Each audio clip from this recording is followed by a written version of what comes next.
Hello and welcome to Meerkat Cloud 360. Permissions for the use of the information in this video was provided by the Government of Alberta. In this video, we're going to be going over some of the new features that are available to you in Cloud 360. So we'll start here in the top left corner here. As you can see, we have 4 new buttons. This first button here will allow you to minimize and also reopen the 3D viewer. Same thing with the map, you'll be able to minimize and open that. And you'll have the same option here with the tree. So this is going to be nice for when you've chosen the asset that you want out of the tree and you no longer need to look at the tree. You can minimize that and actually just explore these two options here. And likewise, once you've chosen the options that you're looking for here on the map, you can also minimize the map. That'll give you a nice full view of that. And if you just want to bring those back up, again, you'll just toggle them right back on. And over here, we'll take a look at this last button, which will be your detail view. Opening this up will just give you the instructions for seeing more information when you right click onto a scan location, one of your tag groups, your geo models, or any other options that you have available to you. The next features we're going to take a look at are these 3 buttons over here on the right. So some of the previous users would have been used to this 3D crop button over here being over on the left side. Instead, it's been moved over here onto the right side with these other 2 buttons. What this button does is whatever image you are currently centered on in the map will be cropped out and turned into your 3D image here, as you can see there. So this little cursor or icon right here will correlate with where you are positioned on this map. So as you can see, as I move it around, it's going to move that little cursor around. This will be helpful for you for keeping yourself kind of orientated when you're navigating between the 2 images that you have here. This button here is the download feature. This feature will be covered in a future tutorial to come, so please keep an eye out for that. Now we're just going to quickly go over the top 3 buttons that you have here.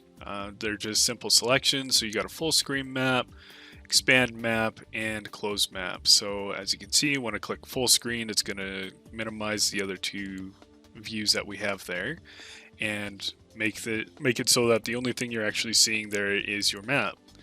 The other one is going to be just expand map. So with 2 windows, it's going to give you a full screen, but if you have the tree open, it will instead close down your 3D image. The final one is just for closing down the map so that you can have the tree or the viewer in place. Now this option is going to be available to you for both this window as well as your 3D viewer. The next feature we're going to take a look at here is the search menu. Right here we have the quick search bar that you'll be able to enter in the asset name if you already know what it is. If you don't, to access the advanced search feature, you'll just simply press this button here. This will open up this menu so that you'll be able to refine your search a bit better and be able to locate a bunch of different results depending on what you're looking for. The first one here, you will enter in the name of it, so that could be model, segment, tag, whatever your company has assigned to that particular asset. The next one, you'll enter that numerical value, so the 385 right here or whatever number that your company has assigned to it. And if you're looking to refine it a little bit more, you can go over here into the date range and enter in the date range if you know when it had been added. So now that we have finished up with the advanced search menu, let's go ahead and take a look at the tree. Right here at the top, you can see that we have a folder that is labeled with the name of the project. Underneath it, we have tag groups, which was previously known as annotation groups. What tag groups are little notes that you can leave on the 3D model regarding a certain area or an asset or anything that you want to bring attention to. The geo models underneath are those particular parts in your sites that you might have had scanned and added as physical models that you can isolate and look at when you are navigating through your 3D imaging. The scan locations are these blue dots that you're seeing here. With the scan locations, the more scan locations that we have done on the site, the more in-depth picture you're going to get for your 3D imaging. These scan locations have a little menu that was previously highlighted with high definition, focus in 3D, and share scan locations.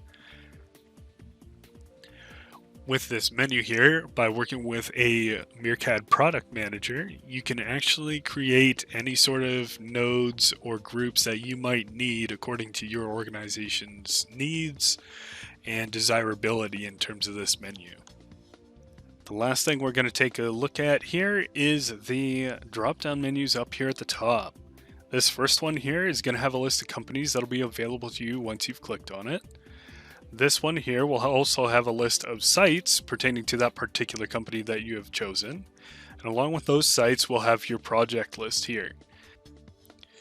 If you click on here, you will see that this is the list of scan areas that you can see below. Select one of these scan areas. And as you can see, once you've chosen your project, it'll bring you right to this menu that you were looking at before. Thank you for watching, and thank you for choosing Meerkat Cloud 360.